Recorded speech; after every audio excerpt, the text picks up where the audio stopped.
बेधडकमध्ये तुमचं स्वागत। बेधडकमध्ये आज आपण चर्चा करणार आहोत शिवसेना खासदार रवींद्र गायकवाड यांनी जी मारहाण केलेली आहे, चपलेनी मारलेलं आहे एअर इंडियाच्या कर्मचाऱ्याला। या मारहाण करणारे जे खासदार आहेत, सेना खासदार, त्या खासदारांच्या अवतीभोवती चर्चा असणार आहे आणि या चर्चेमध्ये आपण पाहूयात नेमकं पहिल्यांदा काय घडलं ते।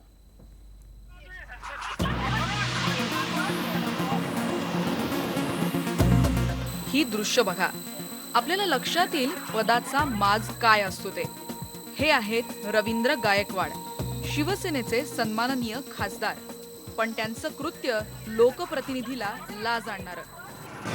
बिझनेस क्लासचं तिकीट असूनही इकॉनॉमी क्लासमधून प्रवास करावा लागल्यानं खासदार संतापले आणि त्यांनी चप्पल हातात घेतली आणि थेट एअर इंडियाच्या 60 वर्षांच्या कर्मचाऱ्याला तब्बल 25 वेळा चपलेनं मारहाण केली। या घटनेचे तीव्र पडसाद उमटले, पण खासदार महाशयांना आपल्या कृत्याची न खंत न खेद, उलट आहे तो माज। अरे 4:15 का फ्लाइट आज का बुक है मेरा पुणे, और वो फ्लाइट से जाऊंगा मैं। अरे केस का क्या सवाल है, जामीन लेगा ना मैं। आपल्या हातून काही चूक झाली आहे हेच गायकवाडांना मान्य नाहीये। माफी मागायला त्यांनी साफ नकार दिलाय। विशेष म्हणजे खासदार महाशय संसदेच्या अंतर्गत सुरक्षा समितीचे सदस्य आहेत। 60 साल के बुजुर्ग ने भी कैसा बर्ताव करना उसको भी समझना चाहिए। अगर वो मांगते माफी तो आप मांगेंगे उनसे माफी? मैं नहीं मांगूंगा उनसे माफी, गलती उनका है, और मेरा गलती रहता था तो जब भी स्ट्राइक पे जाते थे। ही गुंडगिरी असल्याचं काँग्रेसनं म्हटलंय, पण सेनेच्या खासदारांना यात काही विशेष वाटत नाही। बार बार जिस तरीके से अपने इस कुकृत्य का वो समर्थन कर रहे हैं, उसको जस्टिफाई कर रहे हैं, वो निहायत ही आपत्तिजनक है और शर्मनाक है। लोकप्रतिनिधी आहे म्हणून त्याला कशाही प्रकारे वागवायचं आणि जे कॉर्पोरेट सेक्टरची लोक आहे त्यांना मात्र एकदम हिरवे गालीचे जर एअर इंडिया किंवा इंडियन एअरलाइन्स किंवा अन्य संस्थांच्या एअरलाइन्स आहेत त्यांनी आचरावी, तर हे पण योग्य नाही। एअर इंडियाच्या कर्मचाऱ्याची वागणूक उद्धट होती असं गायकवाड यांचं म्हणणं आहे। सरकारी कर्मचाऱ्यांनी खासदारांची कसं वागावं याचे काही निकष आहेत हे मान्य, पण म्हणून एखाद्याला चपलेनं मारणं हे खासदार महाशयांना निश्चितच शोभत नाही। लोकांच्या मदतीसाठी धावून जाणारे ते शिवसैनिक असं म्हटलं जातं, पण पदाचा माज दाखवणाऱ्या अशा शिवसैनिकांमुळे शिवसेनेचीच प्रतिमा मलिन होतेय। अशा मुजुरांचे उद्धव ठाकरे कान पिरगाळणार का हा प्रश्न आहे। Bureau report, IBN Lokmat. या प्रश्नावरती शिवसेनेचे खासदार संजय राऊत काय म्हणतात ते आपण आधी पाहूयात। रवींद्र गायकवाड यांच्या बाबतीत गेल्या 2 दिवसापासून जो गोंधळ घातला जातोय, एक लक्षात घ्या, याच्यामध्ये शिवसेनेची भूमिका स्पष्ट आहे। त्यांनी ज्या कर्मचाऱ्याला मारहाण केलेली आहे असं ते सांगतायत, हा त्यांचा संताप आहे। अर्थात हा काय पक्षाचा कार्यक्रम नाहीये की शिवसेना पक्षप्रमुखांनी सांगितले म्हणून त्यांनी हे केलं। हा काय पक्षाचा अजेंडा नाहीये, हे काय पक्षाचं आंदोलन नाहीये। अशा प्रकारचा संताप, अशा प्रकारचा राग कुठलाही प्रवासी करू शकतो। एअर इंडियाने आधी आपली सर्व्हिस सुधारावी, लोकांनी त्यांना ब्लॅकलिस्टमध्ये टाकले ते बघा प्रवाशांनी।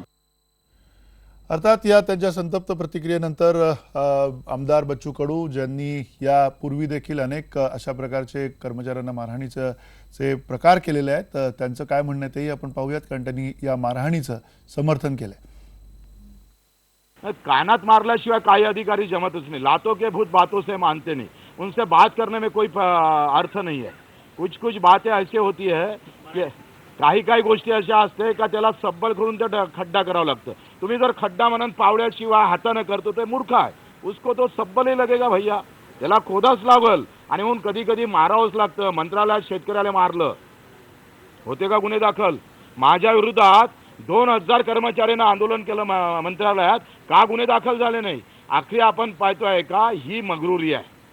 आणि म्हणून हे कायद्याच्या पळ्याला जाऊन जेव्हा ही भाषा बोलतं तेव्हा यांना चापटीशिवाय पर्याय नसतं। बिलकुल समर्थन करतोय त्यांनी जे काही भूमिका बजावल्या, कारण खासदार म्हणजे काही उडाणटप्पू नसतं, आल्ला चालला मारवल्या असं काही होत नाही। त्यानं जे गलती केली असन आणि तो बेकायदेशीर वागला असन आणि तुम्ही म्हणाल ते संसदेमध्ये उचला, तर प्रत्येक गोष्ट आता एखादा इथं थुकायला लागला तर हे प्रश्न काय तिथं घेऊन जाणार आहे का? अरे इथंच सांगावं लागेल, नाही मानत असन आणि तरी थुकत असन तर कानपटीत तर मारावंच लागणार आहे। अर्थात हे आपले आमदार आहेत जे समर्थन करत आहेत अशा प्रकारांचं. या सगळ्या घटनेकडे आपण कसं पाहायचं हा सगळ्यात महत्त्वाचा प्रश्न आहे. चप्पलखोर शिवसेना खासदार रवींद्र गायकवाड यांच्यावरती उद्धव ठाकरे कधी कारवाई करणार हा सगळ्यात महत्त्वाचा प्रश्न त्यानिमित्तानं आता आपण उपस्थित केलेला आहे. खासदार रवींद्र गायकवाड यांच्यावरती सर्व विमान कंपन्यांनी घातलेली विमान प्रवास बंदीची कारवाई एकतर्फी आहे का हे सुद्धा त्यानिमित्तानं आपण तपासणार आहोत.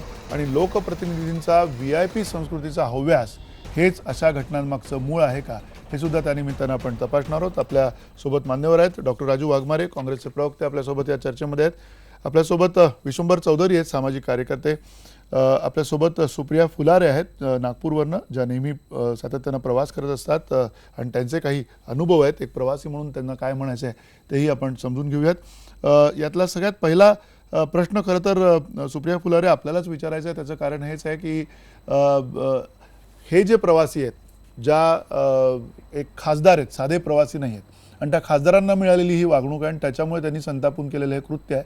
अर्थात हे कृत्य निषेधार्ह आहे आणि हे निषेधार्ह कृत्य असताना सुद्धा मुळात नेमकी तुमची भावना काय आहे? कारण तुम्ही सुद्धा प्रवास करत असता आणि एक प्रवासी म्हणून तुमचं मत काय? माझं तर एक प्रवासी म्हणून असं मत आहे की मारहाण करणे हे कितपत योग्य आहे मी सांगू शकत नाही. पण मला 2 वर्षाआधी मी सारखीच फ्रिक्वेंटली फ्लाय करत असते नागपूर पुणे पुणे नागपूर आणि मी US UK ला पण सारखी फ्लाय करत असते. तर त्यावेळेला 2 वर्षाआधी माझं लंडनचं फ्लाईट होतं आणि मला प्रचंड इनकन्व्हिनियन्स झाला कारण आम्हाला माझं कनेक्टिंग फ्लाईट होतं नागपूरवरून म्हणजे नागपूर टू मुंबई आणि मुंबई टू लंडन. आणि यामध्ये असं झालं की 2 ज्या फ्लाईट्स मधली जी गॅप आहे म्हणजे नागपूर टू मुंबई आणि मुंबईवरनं लंडनचं जे हिथ्रोला जे फ्लाईट टेक ऑफ होणार होतं त्या 6 तासाचं अंतर होतं. तर त्या 6 तासाच्या अंतरमध्ये मला एनी हाऊ नागपूरवरनं मुंबईला मेकअप करायचंच होतं. तर माझी कनेक्टिंग फ्लाईट होती सकाळी 6:30 वाजताची लंडनला जाण्यासाठी एअर इंडियाची. आणि ती कनेक्टिंग फ्लाईट आम्हाला त्यांनी बसवलं सगळ्या प्रवाशांना आणि एअरक्राफ्टनी तिथे 6-7 चक्रा मारल्या रनवेवरच. आम्हाला लक्षात येईना प्रॉब्लेम काय आहे आणि नंतर असं कळलं पाऊण तास बसल्यानंतर एअरक्राफ्टमध्ये कळलं टेक ऑफच झालं नाही फ्लाईट. असं कळलं की एअरक्राफ्टमध्ये काहीतरी प्रॉब्लेम आहे आणि एअरक्राफ्टमध्ये जर प्रॉब्लेम आहे तर तो त्यांना आधीच जज करता यायला हवा होता. मग त्यांनी सगळ्या लोकांना बाहेर काढलं, अपॉलॉजी वगैरे केली आणि त्यानंतर त्यांनी रिफ्रेशमेंट्स वगैरे दिलं आणि खुश करण्याचा प्रयत्न केला प्रवाशांना. पण ते हे सांगायला तयारच नव्हते की त्यांचं नेक्स्ट फ्लाईट कधी आहे मुंबईसाठी.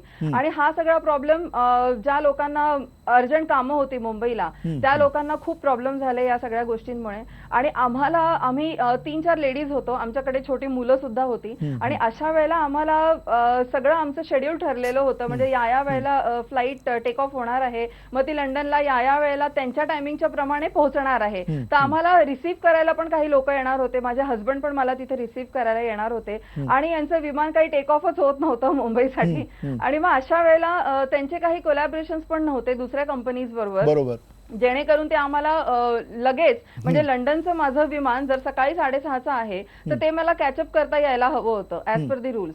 किंवा त्यांनी मग ते सगळं कॅन्सल करून रिइन्व्हेस्टमेंट द्यायला हवी होती कारण मी तिकीट जी आहे ती 3 महिने आधीच काढली होती. आणि ते मला म्हणले की तुम्ही दुसऱ्या कंपनीचं तिकीट बुक करू शकता.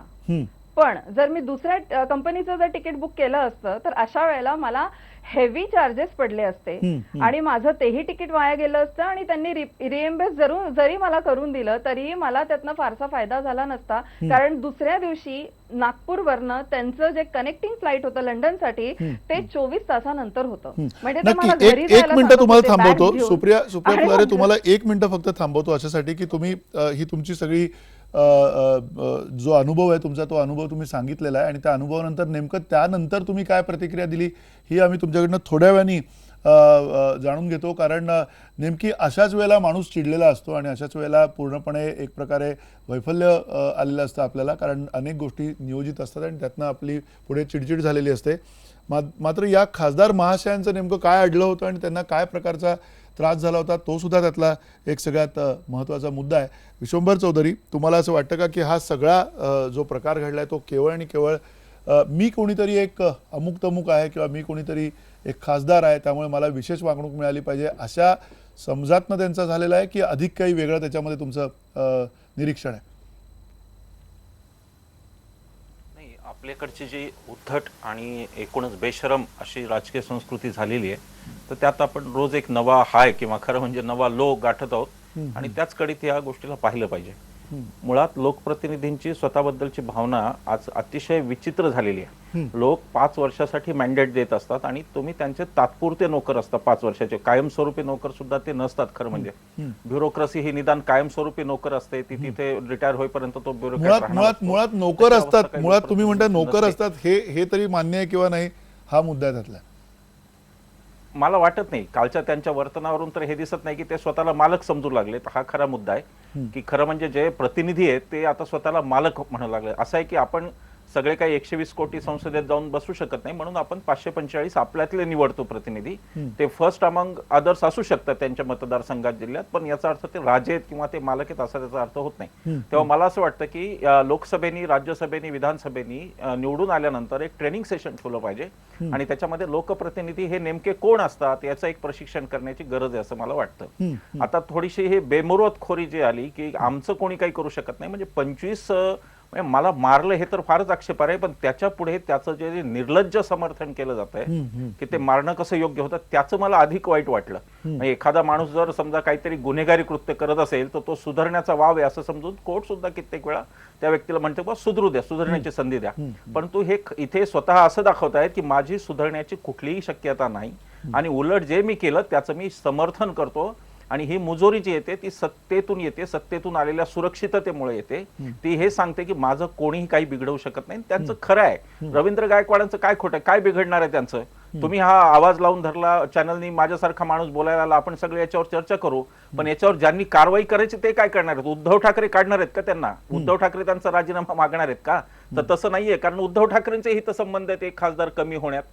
तर ही जी काही हितसंबंधाची मालिका आहे की त्यांचे पक्षप्रमुख त्यांना काहीही सांगणार नाहीत, उलट एखाद्या वेळेला शिवसैनिक जागोजाग त्यांचा सत्कार करतील. कारण शिवसेनेच्या स्वभावाशी अत्यंत सुसंगत असं वर्णन, शिवसेनेच्या एकूण स्वभावाशी अत्यंत सुसंगत असं वर्तन त्यांनी केलेलं आहे. बच्चू कडू त्याचमुळे त्यांची खरं म्हणजे मला कळलं नाही बच्चू कडून सारखा माणूस असं का भलामण करतोय हिंसेची, पण ते शिवसेनाही करेल आणि फरक काहीच पडणार नाही. विमान कंपन्यांनी बंदी घातली ही घटना मात्र मला स्वागतार्ह वाटते. त्याचं कारण असं की ज्या तीव्रतेची जी ऍक्शन आहे त्याच तीव्रतेची रिॲक्शन ही आली पाहिजे.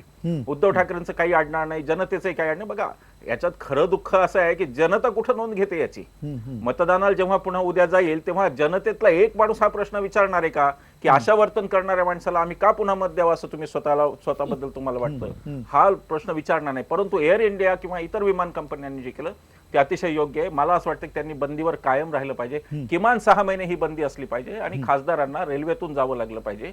त्याशिवाय मला असं वाटत नाही की अशा घटना थांबतील. लोकशाही हे लोकांचं राज्य आहे, हे लोकप्रतिनिधींचं राज्य नाही. हे मला असं वाटतं की लोकप्रतिनिधींनी नीट समजून घेण्याची आता वेळ आली. एक फक्त प्रसंग सांगतो. इंदोरच्या विमानात एका सकाळी मी पुण्याहून बसलो आणि मला झोप लागली होती. काही वेळाने गडबड गोंधळ गोंगाट होता म्हणून मला जाग आली आणि मी समोर पाहिलं, मी बऱ्याच मागे होतो, मध्यभागी होतो आणि पुढे मी पाहिलं तर काहीतरी गोंधळ चालला होता.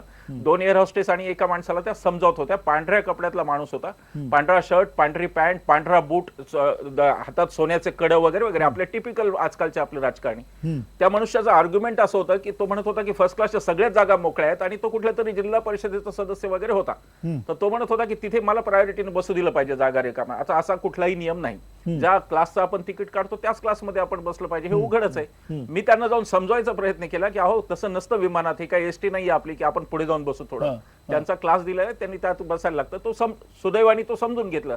पण ही अशी जी ही प्रकरण होता तर याला मला असं वाटतं की याला विमान कंपन्या काय करणार आहेत? यांचा जो आसुरी सत्तेचा यांना जो एक हे आलेला आहे की आम्ही म्हणजे जगव्यापी झालो, आम्ही म्हणजे भयंकर लायक आहोत सगळ्या गोष्टी. खरं म्हणजे ही लायकी सुद्धा खरं एक प्रकारे लोकांनी मतं दिल्याने मिळालेली आहे. ही काही स्वतःची लायकी कोणत्या लोकप्रतिनिधींची म्हणजे असेलही काही अत्यंत सन्मानजनक असे लोकप्रतिनिधी आहेत, म्हणजे मी काय असं सरसकटीकरण त्याचं करत नाही, परंतु अनेक जणांना ही योग्यता केवळ लोकांनी त्यांना मतं दिली एवढ्या एका कारणाने येत असते. तर त्या योग्यतेचा सुद्धा ते विचार करत नाहीत, हे अनेक वेळा आपल्याला दिसून आलेलं आहे. मला असं वाटतं की उद्धव ठाकरेंनी हा मॅटर सिरियसली घेतला पाहिजे. एखादा खासदार कमी झाला तर काही फरक पडत नाही, परंतु राजकीय संस्कृती जी फोफावती आहे ती संस्कृती फार अनिष्ट आहे, याचा उच्चार उद्धव ठाकरेंनी केला पाहिजे. लोकसभा याच्यावरती काय करते हेही बघायला पाहिजे. खरं म्हणजे सदस्याच्या बाहेरच्या वर्तनावर लोकसभा काही करू शकत नाही, परंतु लोकसभेने याच्यासाठी काहीतरी एक मला असं वाटतं विधानसभेने केलं पाहिजे. नक्की, कुठे कुठे नक्की. शिस्तभंग केला तर नक्की आपण सभागृहाचा त्या सदस्य मुद्द्यावरती म्हणून अधिक काही अधिक विस्ताराने चर्चा करूया आणि नेमकं काही तुमच्याकडनं सुद्धा त्याच्यामध्ये काय म्हणणं असेल ते आपण समजून घेऊया. पण पुन्हा डॉक्टर राजू वाघमारे, जसं आता विश्वंभर चौधरी म्हणाले की उद्धव ठाकरेंनी कारवाई केली पाहिजे, तुम्हाला असं वाटतं की शिवसेना या खासदारावरती कारवाई करेल? मंदारजी, ज्या पक्षाची संस्कृतीच मारहाणीची आहे, ज्या पक्षाच्या निर्मितीमध्ये आणि ज्या पक्षाकडे आपण शब्द उच्चारले की मारहाण, दंगल, एकमेक म्हणजे लोकांमध्ये पूर्णपणे दहशत, अशा प्रकारची ज्या पक्षाची संस्कृती आहे, त्या पक्षाच्या खासदारावर त्या पक्षाचे नेते कोणत्याही पक्षाच्या अशा प्रकारची कारवाई करतील याच्यामध्ये सुतराम शंका नाही. आणि आपण त्यांच्याकडून त्या अपेक्षा करणं म्हणजे आपण मूर्ख आहोत अशातला हा प्रकार आहे. माझा एक साधा प्रश्न आहे की तुम्ही खासदार असा किंवा खासदार नसा, तुम्ही लोकप्रतिनिधी असा किंवा नसा, प्रश्न असा आहे की ज्यावेळी एखाद्या कर्मचाऱ्यावर तुम्ही हात उचलण्याची म्हणजे तसदी घेता, त्यावेळी तुमच्यावर हा गुन्हा दाखल करायलाच पाहिजे. याच्या व्यतिरिक्त मला असं म्हणता येईल की जरी तुम्हाला पटलं नव्हतं की तो कर्मचारी तुमच्याशी त्या पद्धतीने वागत नव्हता, आपल्याकडे पुष्कळ बाकीच्या गोष्टी असतात. तुम्ही त्यांच्या वरिष्ठांशी बोलायला हवं होतं, तुम्ही त्यांना कंप्लेंट द्यायला पाहिजे होती. आणि या सगळ्या गोष्टीतून त्या कर्मचाऱ्याला जी तुम्हाला शिक्षा द्यायची आहे किंवा जे शहाणपण शिकवायचं आहे त्याला या लोकशाहीमध्ये मार्ग काढून दिलेले आहेत. पण तसं नसताना तुम्ही जर स्वतःच्या हातातील चप्पल घेऊन जर समोरच्याला मारत असाल म्हणजे तुम्ही काही स्वर्गातून आलेले नाही आहात. आणि अशा प्रकारची वृत्ती जर ज्या माणसामध्ये आहे आणि तो माणूस अगदी निर्लज्जपणे ते खासदार टीव्हीवर येऊन बोलत असतील की मी माफी मागणार नाही, त्यांनी मागायला पाहिजे, किंवा मी 25 वेळा मारलं किंवा 40 वेळा मारलं, अशा प्रकारचा जर सत्तेचा उन्माद या खासदार महाशयांच्या अंगात आला असेल तर तो उन्माद या विमान कंपन्यांनी तर उतरवला तर एका अर्थाने बरं झालं. पण त्याबरोबर अगदी कायद्याच्या भाषेत राहून मग जर संसद असं म्हणते की अशा प्रकारचा व्यवहार करता कामा नये, पण शेवटी त्यांच्यावर गुन्हा दाखल करायला तुम्हाला परवानगी घ्यावी लागणार आहे.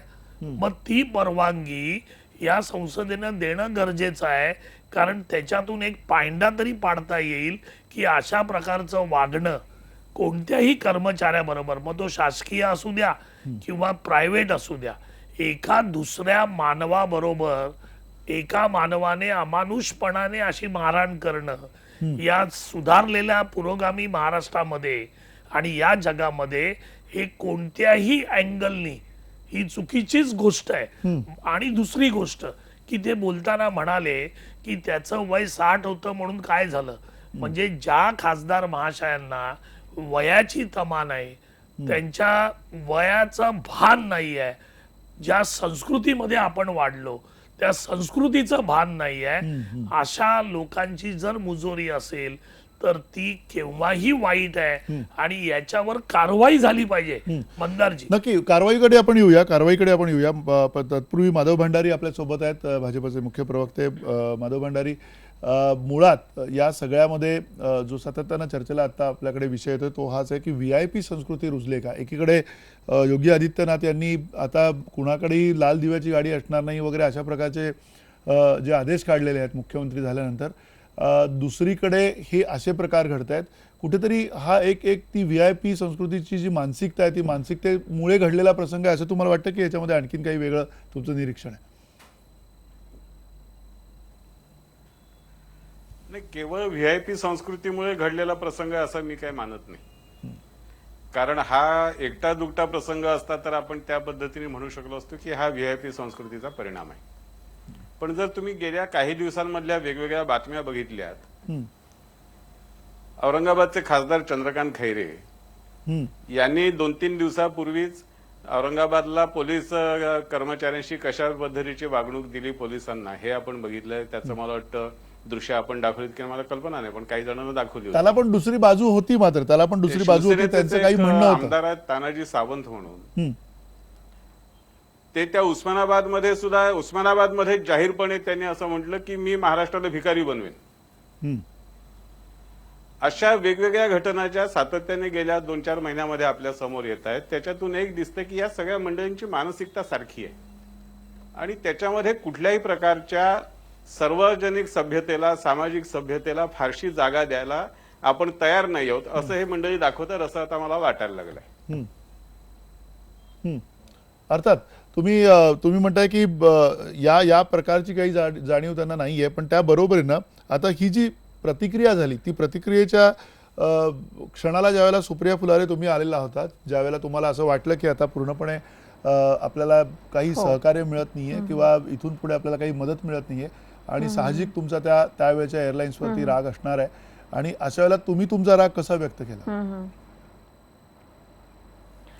माझ्या हातात फारसं काहीच नव्हतं त्यावेळेला. मी फार चिडले त्या कर्मचाऱ्यांवर आणि प्रचंड आर्ग्युमेंट्स केल्या त्यांच्याबरोबर, कारण ते लोक मला कुठलीच सुविधा द्यायला तयार नव्हतं. नागपूर एअरपोर्टला लॉन्च पण नाहीये, त्यामुळे ते मला सरळ म्हणाले की तुम्ही बॅग्स, 4 बॅग्स ज्या की 27 किलोच्या बॅग्स होत्या, त्या एवढ्या बॅग्स तुम्ही परत घेऊन जा, 2 टॅक्सीज करा, परत बॅग घेऊन जा घरी. आणि अशा वेळेला माझा प्रचंड संताप झाला, कारण मी एकटी नव्हते आणि माझ्याबरोबर माझा मुलगा होता 8 वर्षाचा आणि त्याच्या खाण्यापिण्याचं सगळंच मला बघायचं होतं. एक थोडंसं रिफ्रेशमेंट दिल्याने काहीच होत नाही, तर माझी प्रतिक्रिया अतिशय तीव्र होती त्यावेळेला. त्यामुळेच मी त्यांच्याशी भांडले आणि त्यांना रिएम्बर्समेंट सुद्धा मागितलं, पण त्याचा काही फारसा फायदा झाला नाही.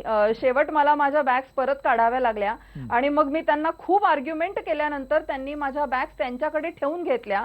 आणि जेव्हा मी दुसऱ्या दिवशी गेले परत फ्लाईट कॅचअप करायला, त्यावेळेला त्यांनी माझी बॅग जी होती ती दुसऱ्या एका ट्रॅव्हलर बरोबर बदलवली होती. त्यामुळे मला मुंबईला गेल्यानंतर आणि परत लंडनला गेल्यानंतर ती बॅग त्या लेडीकडनं घेताना मला फार मनस्ताप झाला आणि माझी प्रतिक्रिया अर्थातच फारच तीव्र होती त्यावेळेला, कारण माझ्याकडे मला हे चांगलं माहिती होतं की माझी कनेक्टिंग फ्लाईट आहे आणि जर मी यांच्याशी आता भांडले नाही तर माझ्या हाती काहीही लागणार नाही. वेळ आली तर हे लोक टेक्निकल कारण सांगून मला रिएम्बर्समेंट पण देणार नाही आणि मला दुसऱ्या दिवशी पाठवतील की नाही, दुसऱ्या दिवशी मला सीट देतील की नाही विमानात, याची पण मला खूप शंका होती. त्यामुळे मी त्यांच्याशी तिकडे भांडले. त्याचं आउटपुट हे चांगलं निघालं की मला माझी सीट कन्फर्मेशन मिळालं दुसऱ्या दिवशीचं आणि माझी बॅग बदलल्या कारणाने मला जो मनस्ताप झाला होता त्यामुळे मी त्यांची कंप्लेंट केली हिथ्रो एअरपोर्टला पोहोचल्यानंतर. पण मला आता तरी असं वाटतं की त्यावेळेला कितीही तुम्ही हायपर असाल आणि तुमची रिॲक्शन कितीही तीव्र असेल तरी पण खरंच म्हणजे मगाशी सरांनी जसं सांगितलं तसंकडे आपल्याकडे एक ऑप्शन असतं की आपण ज्या व्यक्तीचा राग आला आहे, ज्या कंपनीचा राग आलेला आहे, त्याच्यासाठी आपण कंप्लेंट लॉन्च करू शकतो. आपल्याला हा अधिकार कोणीच दिलेला नाहीये की आपण कोणालाही मारायचं आहे किंवा काही. आपण लहान मुलांना सुद्धा मारत नाही. नक्की. सुप्रिया फुलारे तुम्ही ज्या तुमचा सामाजिक त्याच्यातली पार्श्वभूमी आहे तरी सुद्धा तुम्ही ह्या पद्धतीनं तिथे वागलेल्या आहात आणि त्याच्या अतिशय वेगळ्या पद्धतीनं वागलेले आहेत खासदार रवींद्र गायकवाड. आणि रवींद्र गायकवाड यांनी जे वक्तव्य केलं त्याच्यानंतर, जसं आता सातत्यानं उल्लेख झाला, त्या वक्तव्याचा सुद्धा निषेध करावा तेवढाच थोडाच आहे, कारण अतिशय त्यांच्यापेक्षा मोठा असलेला माणूस, वयोवृद्ध असलेला माणूस, तरीसुद्धा त्या माणसाच्या बद्दल त्यांनी जे काय म्हटलंय ते अजिबात समर्थनीय नाही. आणि अशा सगळ्या पार्श्वभूमीवरती विश्वंभर चौधरी, जो मूळ मुद्दा आहे तो ह्याचं समर्थन ज्यावेळेला केलं जातं त्या समर्थनामागची पुन्हा भूमिका काय आहे? कारण जसं बच्चू कडू यांनी सुद्धा सांगितलं की अधिकारी असतील किंवा त्या ठिकाणची ही जी कार्यसंस्कृती असते ती सुद्धा बदललेली नाही आहे, तेही तितकंच खरं आहे. आणि त्यामुळे येणारा जो उद्रेक आहे त्या उद्रेकाचं आपल्याला चित्र समोर दिसतं. पण ते होऊ नये यासाठी सुद्धा किमान काही कंपन्यांनी पावलं उचलायला पाहिजेत, असं तुम्हाला वाटतं का? मी तुम्हाला एक माझा अनुभव सांगतो. 2013 साली मी आणि अण्णा अमेरिकेला गेलो होतो. आमची 18 तासाची एअर इंडियाची डायरेक्ट फ्लाईट होती आणि तिथे गेल्यावर गुड न्यूज कळली की त्यांनी अण्णांची बॅगच हरवली आहे म्हणून. 24 तास ती बॅग अण्णांची त्यांना सापडली नाही, त्यांनी 24 तासांनी आणून दिली. आता तुम्ही कल्पना करा, अण्णांची जी वेशभूषा आहे ती काही अमेरिकेत मिळण्याची कुठलीही शक्यता नाही. अण्णांना त्याच कपड्यांवर एक दिवस राहायला लागलं. पण आता हे काही वेळेला ह्या ह्युमन एरर असतात, काही वेळेला ह्या सिस्टीमच्या चुका असतात. आणि सिस्टीम कुठे धड आहे मला सांगा? म्हणजे आपण विमानतळाच बोलतोय, बसची सिस्टीम कोणती धड आहे? रेल्वेची आता काही प्रमाणावर ट्रॅकवर आली, पण आपण ते सहनशीलपणे सहन करत असतो. त्याचं कारण आपल्याला माहिती असतं, मला माहिती असतं की मला काही सिव्हिल एव्हिएशन मिनिस्टरकडे मला ऍक्सेस नाहीये, ते मला दारात उभं करणार नाहीत, आणि म्हणून मी काय करतो, मी सहन करतो. मी एखादी फेसबुकवर पोस्ट लिहीन, माझा राग मी व्यक्त करीन, मी कुठेतरी तक्रार करीन, एखादा अर्ज करीन, माहिती अधिकारात काहीतरी संपली माझी मर्यादा. तसं यांचं नाहीये. खरं म्हणजे ज्या माणसाला सिव्हिल एव्हिएशन मिनिस्टरकडे डायरेक्ट ऍक्सेस आहे, त्यांनी खरं एअर इंडिया ही आपली भारतीय विमान कंपनी, तिची लाज आपण वाचवली पाहिजे, या भूमिकेत असायला पाहिजे. खरं म्हणजे खासदारांची भूमिका ही असली पाहिजे की हे माझ्या देशाचं नॅशनल कॅरियर आहे आणि ह्या नॅशनल कॅरियरची इज्जत ही माझी इज्जत आहे, म्हणून त्यांनी जाऊन सांगायला पाहिजे सिव्हिल एव्हिएशन मिनिस्टरला की असे प्रकार चालतात, हे तातडीने थांबले पाहिजे. त्यांना पत्र देऊन तुम्ही लोकसभेत प्रश्न सुद्धा विचारू शकता. अण्णांनाही तक्रार करता आली असते, पण हे समजून घेण्याची गोष्ट आहे की एरर होत असतात सिस्टीम मध्ये, त्या असतात. सिस्टीम शेवटी आपलीच आहे, म्हणून ती सिस्टीम जाळायची नसते. उद्या विमान उशीर झालं म्हणून काही विमानाला कोणी काडी घेऊन आग लावत नाही. एवढा साधा विवेक जर लोकप्रतिनिधींमध्ये नसेल तर मला असं वाटतं भंडारी साहेब जे म्हणतात ते अगदी बरोबर आहे की मानसिकता अशी झालेली आहे की आम्ही असं केलं म्हणजेच आम्ही हिरो आहोत.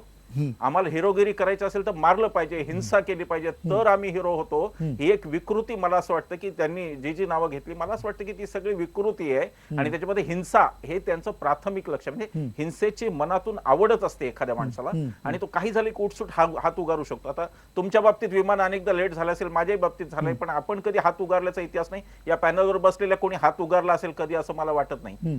तर ती जी लेव्हल असते ती पेशन्सची लेव्हल असते. त्याचं कारण आपल्याला हे माहिती आहे की आपण पत्रकार असू नाहीतर सामाजिक कार्यकर्ते असू, पहिल्यांदा आपण नागरिक आहोत या देशात आणि म्हणून आपण सर्वसामान्यांसारखे. मी माझं कौतुक म्हणून सांगत नाही मंदार, परंतु मी जेव्हा जेव्हा मंत्रालयात जातो मुद्दाम मी रांगेतून जातो. मला तिथले पोलीस अधिकारी ओळखतात, ते म्हणतात या इकडून, मी म्हणतो की नाही. त्याचं कारण असं, आपणच कोणते आदर्श लोकांना घालून द्यायचे, आपण उद्या कशाबद्दल बोलायचं, आपण का व्हीआयपी कल्चर मध्ये स्वतः जायचं, कशासाठी आपण ते कल्चर वाढवायचं, हा आपल्या पुढचा प्रश्न असतो. तो तरतमी विवेक हा सोडलेला आहे. तुमचं जे म्हणणं आहे व्यवस्था, ते मला मान्य आहे. व्यवस्थेमध्ये अनेक त्रुटी आहेत आणि त्या दुरुस्त करण्याची पद्धत ही खासदारांनी ठरवायचीच आहे. त्यांच्याकडे अधिकार येतो, ते त्यांनी करावं. ते न करता त्यांनी व्यवस्थेला अशा प्रकारे सूड लावणं हे काही मला योग्य वाटतं. नक्की. एक छोटासा ब्रेक घेऊयात. आणि जसं तुम्ही म्हणालात की गुंडगिरी म्हणजे काही हिरोगिरी नाहीये आणि त्या अर्थाने खासदारांना हिरो होण्यासाठी अनेक पर्याय उपलब्ध आहेत. एवढंच नाही तर खासदारांना त्यांचे अधिकार काय आहेत याची कदाचित जाणीव नसावी आणि त्यामुळे त्यांनी अतिशय सामान्य माणसाप्रमाणे जरी ही प्रतिक्रिया दिली असं म्हटलं तरी त्याला वावगं ठरणार नाही. पण या खासदारांना निश्चित हे समजायला पाहिजे होतं आणि ज्या पद्धतीचं प्रदर्शन त्यांनी केलेलं आहे ते निषेधार्ह आहे. एका छोट्याशा ब्रेकनंतर या खासदारांवरती नेमकी कारवाई काय केली पाहिजे याविषयीची चर्चा करूया ब्रेकनंतर.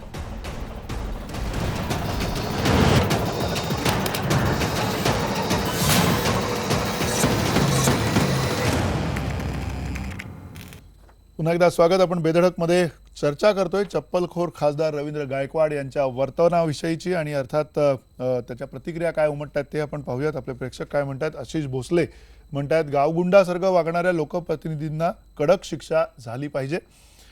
अविनाश सावंत म्हणतात गायकवाडां एवढाच एअर इंडियाचा तो अधिकारी सुद्धा दोषी आहे, त्यांनी एका खासदाराचा आदर करायला पाहिजे होता.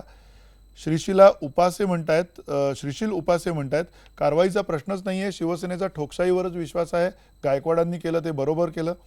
रामदास पुतमाळी म्हणतायत एअर इंडियाचे कर्मचारी खासदारांना अशी वागणूक देत असतील तर प्रवाशांचं काय. आणि सागर बोरोले म्हणतायत रवींद्र गायकवाडांचं चुकलं पण असं का घडलं याची चौकशी मात्र झाली पाहिजे.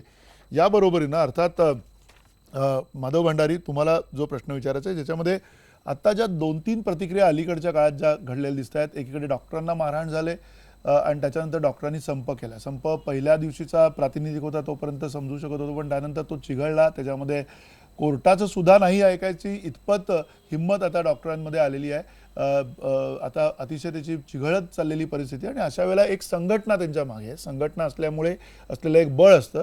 त्याच पद्धतीनं रवींद्र गायकवाड यांच्या मागे एक संघटना आहे, त्यांना खासदारकीचं एक वलय आहे, कवच आहे आणि त्याबरोबरीनं सगळ्या विमान कंपन्या सुद्धा एकत्र आलेल्या आहेत.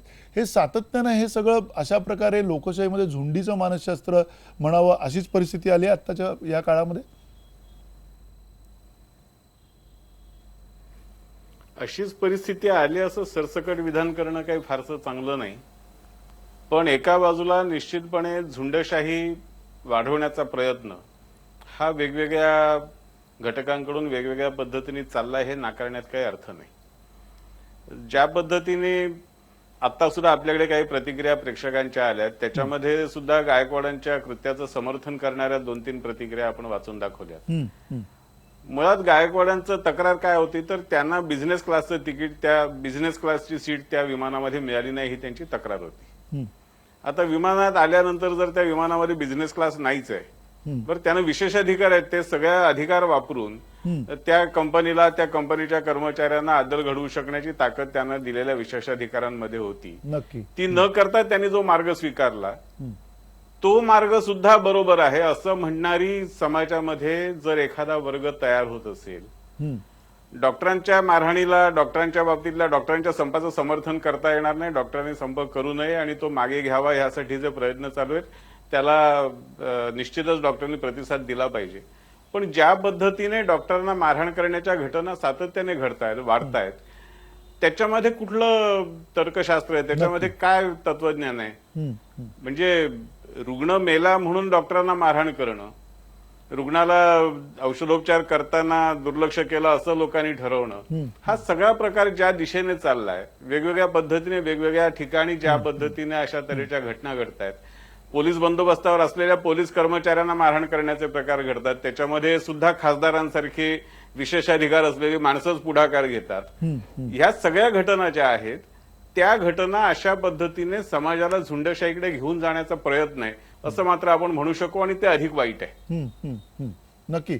हे जे तुम्ही म्हणताय की ते अधिक वाईट आहे, त्या बरोबरीनं विश्वंभर चौधरी, मुळात या सगळ्या झगड्यामध्ये, या सगळ्या संघर्षामध्ये असं तुम्हाला वाटतंय का की कुठेतरी परस्पर पूरक त्या व्यवस्था आहेत, त्या व्यवस्थांचा आधार सुद्धा संपलेला आहे, प्रत्येकाला तिथे त्या वेळेला काही ना काही झाल्याचा एक आग्रह आहे, घाई आहे, आणि त्यामुळे हे सगळं घडताना दिसतंय. एकूण जे वातावरण आता आपल्या आसपास आहे ज्याच्यामध्ये कुठेतरी सगळा विश्वास जो आहे तो त्या झुंडशाहीवरती किंवा कुठल्या तरी गुंडागर्दीवरती, कुठल्या तरी एका बळ वापरण्यावरती अशा प्रकारचा विश्वास आहे, तो विश्वास वाढणं याला नेमकी एकूण व्यवस्था सुद्धा जबाबदार आहे असं वाटत नाही का तुम्हाला?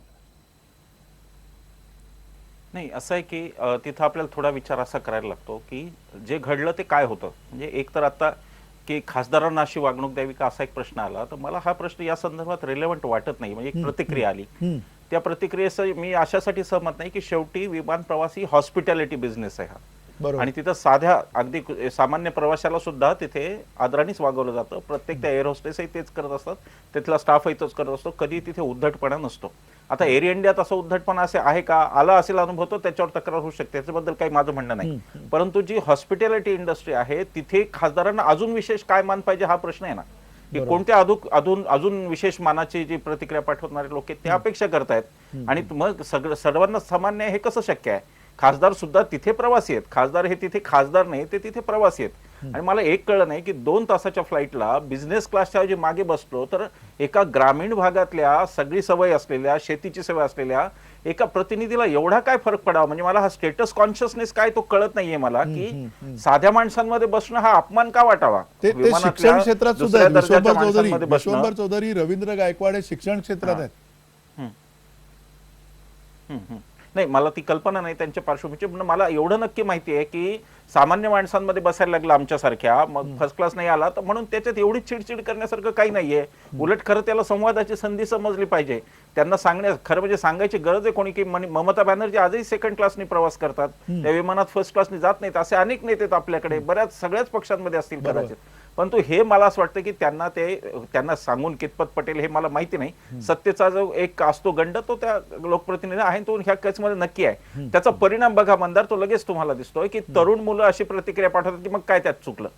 आता ही जी प्रतिक्रिया आहे, जो हिंसकपणा वाढणार आहे, त्याच्यामध्ये रवींद्र गायकवाड यांनी आपल्या परीने भरच घातली असं म्हणलं पाहिजे की त्यांनी लोकांचा हिंसेवरचा विश्वास वाढवला. लोकांना वाटत असेल त्यांच्या पक्षातल्या हजारो कार्यकर्त्यांना की अरे खासदार असं वागतात तर ते बरोबरच असणार, ते आपल्या पक्षाचे खासदार आहेत, आपण कार्यकर्तो, मग आपण वागलं तर काय हरकत आहे. तेव्हा जी जिम्मेदारी लोकशाही तुम्हाला देते, लोकप्रतिनिधी करताना ती नुसतेच तुम्हाला अधिकार, भत्ते आणि प्रवास खर्च देत नाही, त्याच्याबरोबर तुम्हाला जिम्मेदारी देते. आणि केवळ लोकांचे जे इश्यू असतात ते नसतात, एक संस्कृती सुद्धा पुढे न्यायची जिम्मेदारी ही राजकीय नेत्यांवर असते, ही लोकप्रतिनिधींवर असते. म्हणून त्या संसदेला एक चारित्र्य असतं, तर त्या संसदेच्या चारित्र्याचं अशामुळे हनन होतं. मला वाटत नाही की रवींद्र गायकवाड गायकवाड एकटे यात बदनाम होतात, यात संसदेतले 545 जण ज्याच्यात अनेकांचा काही गुन्हाही नसेल ते सुद्धा बदनाम होतात आणि लोकांची दृष्टी बदलते आणि लोक सॉफ्ट कॉर्न गमावतात. पण शेवटचा एक मुद्दा उपस्थित करणार आणि मी इथून जाणार. डॉक्टरांच्या सेवेबद्दल आपण बोलतोय की आता डॉक्टरांवर राग लोकांचा अशासाठी की हे हॉस्पिटल्स केवढी मोठी फिया घेतात. पण मला सांगा, आजपर्यंत महाराष्ट्रामध्ये, महाराष्ट्र सामान्य माणसाचा एक राग आहे तो आपण समजू शकतो, पण महाराष्ट्रामध्ये किती मतदार असं म्हणाले की आम्हाला चांगली सार्वजनिक आरोग्य सेवा पाहिजे, तो कोणता पक्ष देणार आहे? जेव्हा उमेदवार मत मागायला येतात त्यावेळेला मतदाराचा अजेंडा काय असतो? शक्य तितकं जे मिळावं ते, आणि ज्यांना मिळावं असं वाटत नाही ते चांगलेही मतदार असतील, ते या विषयावर कधी बोलत नाहीत की सार्वजनिक आरोग्य सेवेचं काय झालं, सार्वजनिक शाळांचं काय झालं. हा मुद्दा जनतेच्या अजेंड्यावर आहे का, हा प्रश्न आहे. आणि म्हणून डॉक्टरांच्या बद्दलची माझी भूमिका वेगळी आहे. मी अशी उदाहरणं पाहिली आहेत की जिथं केवळ बिल द्यायचं टाळायचं, आता पेशंट तर मेलेलाच आहे तर मग आता बिल देऊन काय करायचं म्हणूनही राडेबाजी केल्याचे प्रसंग पुण्यात घडलेले आहेत आणि मी साक्षीदार आहे त्या अनेक प्रसंगाचा. त्यामुळे मला असं वाटत नाही की डॉक्टरांच्या भूमिकेला आपण झुंडशाही किंवा असं लेबल देऊ शकतो काही, पण मी नक्की म्हणू शकतो की अधिकाराने येणारी झुंडशाही हे ज्यांच्या हातात अधिकार नाहीत त्यांच्यापेक्षा फारच मोठी आहे. त्या झुंडशाहीची आज चिंता करण्याची गरज आहे असं मला वाटतं. नक्की या सगळ्या परिस्थितीमध्ये डॉक्टर राजू वाघमारे, पुन्हा मुद्दा हाच उठतो की आता ज्या पद्धतीने चर्चा चालू आहे, ठिकठिकाणी या चर्चा सुरू आहेत. शिवसेनेचे एरवी जे प्रवक्ते असतात, पक्ष म्हणून एक व्यवस्था असते, लोकशाही म्हणून एक व्यवस्था आहे, माध्यमांकडे असतील, त्यांना त्यांच्या सोयीच्या माध्यमांकडे ते जाऊ शकतात त्या वेळेला. पण असं सगळं असताना पक्षाचे कुठलेही प्रवक्ते आलेले नाहीत. जे दोन, एक आमदारांनी दिलेलं, एक खासदारांनी दिलेलं जे वक्तव्य आहे आणि स्वतः रवींद्र गायकवाडांचं, याच्या व्यतिरिक्त जर ही पक्षाची भूमिका असेल आणि रवींद्र गायकवाडांचं समर्थन त्यांना या पद्धतीनं करायचं असेल तर ते समर्थन करण्यासाठी सुद्धा इथे येत नाही आहेत समोर. हे गौड बंगाल काय, आणि हा एक प्रकारे उद्धटपणा आहे असं तुम्हाला वाटत नाही का? मंदारजी, नक्कीच. मगाशीच मी सांगितलं की शिवसेना हा जो पक्ष आहे हा ठोकशाहीवर आधारित पुढे आलेला पक्ष आहे. माननीय बाळासाहेब ठाकरेंपासून त्यांची ती भाषा आणि त्यांचं वागणं पक्षाचं तेच होतं. आताची शिवसेना जी अशी झालेली आहे की ती शिवसेना थोडी कन्फ्यूज झालेली आहे. कारण ती कन्फ्यूज नसती तर त्यांच्या प्रवक्त्यांनी इकडे येऊन समर्थन केलं असतं. त्यांच्या खासदाराचं जर त्यांना करायचंय तर ते समर्थन जर तुम्हाला करायचंय, त्याची पण धमक जर तुमच्यात नाहीये, मग तुम्ही एखादा निर्णय तरी घ्या. म्हणजे तुम्ही कुठच्या तरी एका बाजूला येऊन या गोष्टीबद्दल मत व्यक्त करणं क्रमप्राप्त आहे, पण ते तुम्ही करत नाही. आता मगाशी जो तुम्ही एक मुद्दा मांडला मंदारजी, की या लोकशाहीमध्ये झुंडशाही आलेली आहे आणि त्या झुंडशाहीमुळे अशा प्रकारच्या गोष्टी होत आहेत. पण एका अर्थाने जर आपण बघितलं की ह्या ज्या संघटनात्मक गोष्टी जिथे जिथे आहेत तिथे तिथे त्या गोष्टी होण्याचं प्रमाण वाढतं. कारण या संघटनात्मक गोष्टी मधल्या ज्या गोष्टी आहेत की ज्याच्यातून या संघटनात्मक गोष्टींची बांधणी किंवा यांच्यामधला दुवा किंवा यांच्यामधली कारणं जे निराकरण करण्याचं किंवा यांचे प्रश्न सोडवण्याचा जो दुवा असतो किंवा ज्या पद्धतीने तुमच्या मधली कामं करायचा जो प्रकार असतो तो या व्यवस्थेमध्ये आपण कुठेतरी कमी पडतो आहोत. म्हणजे याचं कारण असं की ज्यावेळी आपल्याला कळतं किंवा एखाद्या कर्मचाऱ्याला कळतं की आपण जर उद्धटपणाने वागलो आणि आपल्या विरोधात जर कंप्लेंट गेली तर त्या कंप्लेंटचा जो काही निकाल लागणार आहे त्याचा परिणाम माझ्या व्यवस्थेवर होणार आहे किंवा त्याच्यातून काहीतरी निर्णय घेतला जाईल, मला त्याच्यातून काहीतरी उत्तर द्यावं लागेल. ही उत्तरदायित्वाची जी भावना आहे ती भावना संघटनात्मक झुंडशाहीमध्ये कमी प्रमाणात असते. कारण त्यांना वाटतं की आमच्या पाठीमागे युनियन आहे, आमच्या पाठीमागे पूर्ण कर्मचाऱ्यांची युनियन आहे, आम्हाला काय फरक पडतोय, आम्हाला जरी कंप्लेंट केली तरी काही होणार नाही. आणि ही प्रवृत्ती ज्यावेळी सगळ्यांमध्ये येते तेव्हा त्याच्यातून अशा प्रकारच्या गोष्टी घडण्याची शक्यता असते. आता विमान कंपन्यांनी लगेच स्ट्राईक केला, म्हणजे ह्याची दुसरी बाजू बघा की त्यावेळीच विमान कंपन्यांनी या गोष्टीची शहानिशा करून एक्झॅक्टली काय घडलं, त्याच्यामध्ये कोणाचा किती दोष आहे. रवींद्र गायकवाड दोषी आहेत हे 100%, पण त्या परिस्थितीपर्यंत एखाद्याला घेऊन जाण्यासाठी काही घटना कर्मचाऱ्यांच्या वतीने घडल्यात का याचा पण शोध घेणं गरजेचं आहे. म्हणजे तुम्ही जर परदेशात गेलात तर प्रत्येक कंपनी असं बघत असते, हॉस्पिटॅलिटीमध्ये असू द्या किंवा सगळ्या क्षेत्रातल्या असू द्या, ते असं बघत असतात की कस्टमर इज द किंग. कारण कस्टमरच्या कंप्लेंटवर तुमच्याबद्दलच्या सगळ्या गोष्टी अवलंबून असतात. आज आपल्या देशामध्ये ती परिस्थिती आहे का? कारण तुम्ही कितीही कंप्लेंट करा त्याच्यातून मार्ग निघत नाही. आणि म्हणून अशा प्रकारच्या लोकांनी हे मार्ग स्वीकारायचे का, तर तेही योग्य नाही. त्याच्यामुळे व्यवस्थेमधून या VIP संस्कृतीला घ्या किंवा कर्मचाऱ्यांच्या संस्कृतीला घ्या, याला आळा घालण्यासाठी आपल्या व्यवस्थेमध्ये एक म्हणजे धोरणात्मक बदल जोपर्यंत आपण व्यवस्थेमध्ये करत नाहीत, कारण ते खासदार आहेत म्हणून त्यांना वागणूक द्यायला पाहिजे का, तर नाही, चुकीचं आहे. ते नागरिक आहेत, त्या नागरिक म्हणून जर त्यांना तुम्ही वागणूक बरोबर देत नसाल तर त्याचा पण नक्कीच मुद्दा तुम्ही जो म्हणता तो अगदी बरोबर आहे. त्या बरोबरीनं माधव भंडारी, मूळ मुद्दा असा आहे की असं आता अनेक फेसबुक आणि या सगळ्या माध्यमातल्या ज्या चर्चा आहेत त्याच्यामध्ये एक चर्चा अशी होती की पुणे दिल्ली या प्रवासामध्ये जर का तिकडे बिझनेस क्लास नसणार आहे किंवा नाही आहे, दिला जात नाही आतापर्यंत तशी सुविधा नाही आहे, तर मग मात्र त्यांना अशा प्रकारचं तिकीट का देण्यात आलं किंवा ओपन तिकीट का देण्यात आलं, अशा प्रकारची काही चर्चा चालू होती.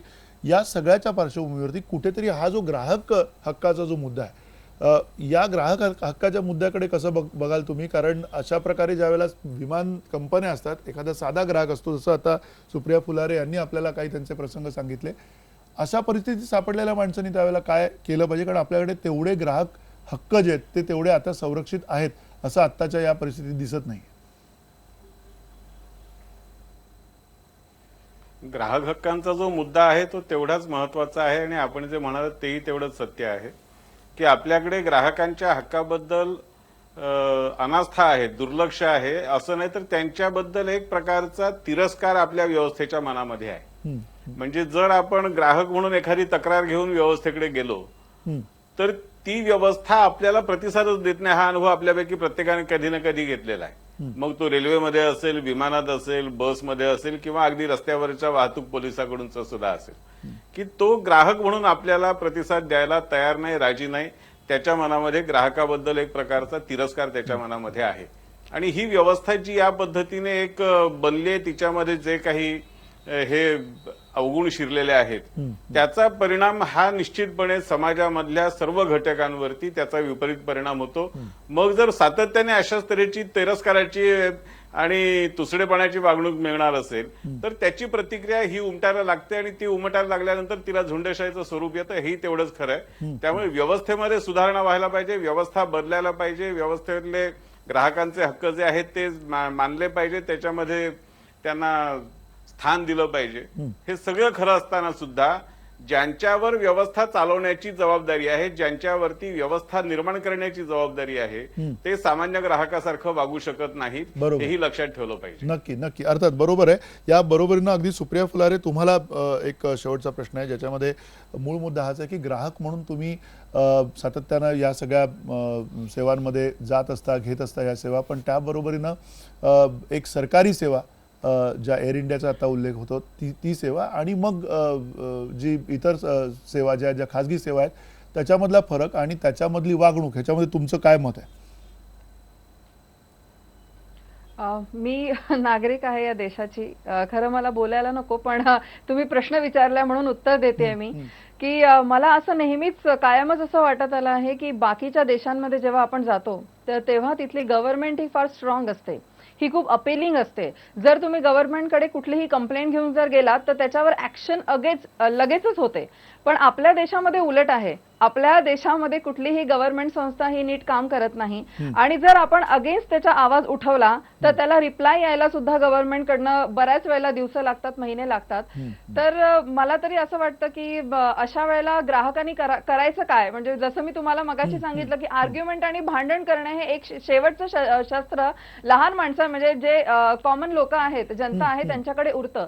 कारण ज्या लोकांना कुठलाही, आता आपण पॉलिटिकल बॅकग्राऊंड बद्दल विचार करतो आहे, बोलतो आहे, तर मला असं वाटतं की ग्राहक हा हॉस्पिटॅलिटी बिझनेसमध्ये हा गव्हर्नमेंटची संस्था असू देत, एअरक्राफ्ट असू दे किंवा प्रायव्हेट असू दे, हॉस्पिटॅलिटीचे जे रूल्स आहेत ते प्रत्येक कंपनीला सारखेच लागू होतात, बरोबर?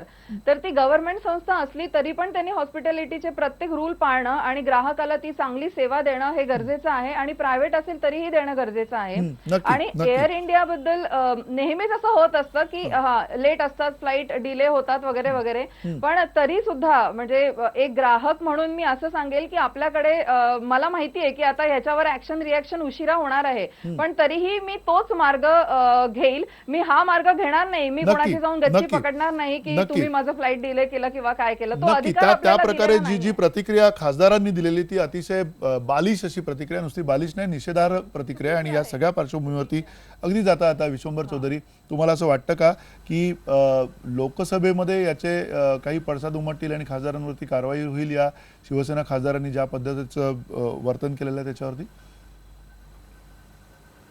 नाही, एक तर ह्याच्यामध्ये ग्राहक संरक्षणाचा प्रश्न येत नाही असं मला वाटतं. त्याचं कारण ही एअरलाईन सरकारी आहे आणि ते खासदार म्हणून ते प्रिव्हिलेज असतो त्यांना विमानाचे तिकीट मिळतात. त्यात बरोबर. जर ते जात असतील म्हणजे त्यांनी बरोबर. स्वतःच्या पैशाने तिकीट काढलं असेल तर ते नक्कीच ग्राहक आहेत, पण नसेल तर अन्यथा ते सरकारचंच वाहन आहे आणि ते सरकारच्या वाहनातून जात आहेत असा त्याचा अर्थ आहे. पण प्रश्न असा आहे की काही झालं तरी, म्हणजे मला वाघमारे साहेबांना मगाशी तेच मला म्हणायचं होतं की समजा काही झालं तरी शेवटी मारणं एखाद्याला ही हिंसक कृती, ही फौजदारी गुन्ह्याची कृती निश्चित, आहे. निश्चित. आणि त्यामुळे ते काही होऊ शकतं, पण त्याच्यावरती मारामारी हा उपाय नक्की उपाय नाही. नक्की. मला असं वाटतं संसदेमध्ये हा विषय एका परीने अगदी संसदेत हा विषय अशा परीने चर्चेला जाऊ शकतो की संसदेचा गरिमा, संसदेचा मान हा सदस्यांवर अवलंबून आहे आणि म्हणून बाहेरच्या वर्तनावर सुद्धा सदस्यांच्या संसदेने काही किमान आचारसंहिता जर ठरवली तर ती गोष्ट होऊ शकेल. परंतु हे होईल का हा मोठा प्रश्न, कारण तुम्ही आणि मी आपण दोघंही संसदेत नाही, त्यामुळे हा मोठा प्रश्न असतो. नक्की नक्की या प्रश्नाबरोबरच अर्थातच हे सगळे राजकीय प्रतिनिधी असतील आणि लोकप्रतिनिधी असतील, त्यांच्याकडे अमर्याद असे अनेक अधिकार आहेत आणि त्या अधिकारांचा वापर करून ते अशा प्रकारे जर त्यांच्यावरतीच काही एखादा प्रसंग आला तर त्या प्रसंगाचा सामना निश्चित करू शकतात, अधिक चांगल्या पद्धतीनं करू शकतात. त्यांच्याकडे ती आयुध आहेत, पण सामान्य माणसाकडे ती आयुध नाही आहेत. आणि असं असताना सुद्धा ही जी एक प्रकारची संस्कृती रुजू लागलेली आहे आणि खास करून VIP संस्कृती रुजू लागली आहे, ती संस्कृती कधी संपेल? आपल्याकडचे राजकीय व्यवस्था, राजकीय लोक त्यांच्या गाडींच्या नंबरपासून किंवा त्यांच्या एकूण वाहनांवरती असलेल्या काळा काचा असतील, या सगळ्या विशिष्ट वागणुकीच्या एका त्यांच्या संस्कृतीतनं केव्हा बाहेर पडतील, त्यावेळेस हे असे प्रकार घडणं थांबेल याच्यामध्ये काही शंका नाही आहे. तुर्तास इथेच थांबतो. धन्यवाद. नमस्कार.